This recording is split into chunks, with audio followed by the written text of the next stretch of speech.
နက်တရံ2 ယောက်စီးလို့ခရီးမပေါက်တဲ့ခေကြီးထဲမှာတကယ်ဗိုက်စာလာတဲ့အခါအချစ်ကပါမုန်းတော့တန်ဖို့မရှိဘူးဖះမှာရွှေသင်္ကန်းကတ်တုံးရတယ်ပြူသည်များကုမင်းနဲ့မင်းလေးကဘယံဖောက်ခဲ့သေးတာသွားလန်းဖြောင်းလို့လာလန်းတာပါစေ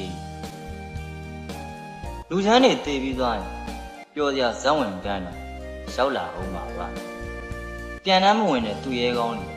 သမိုင်းမှာတိမ်မျိုးရစနေတယ်စိန်ခံကားကြီးပေါ်မှာတားကြနေရင်မင်းဆိုင်ငယ်နဲ့ကောင်မေ့တာမဆမ်းပါသူနကိုတဲကိုပြတ်မှာနေရဆိုတဲ့စကားအယုံကြည်မရှိဘူး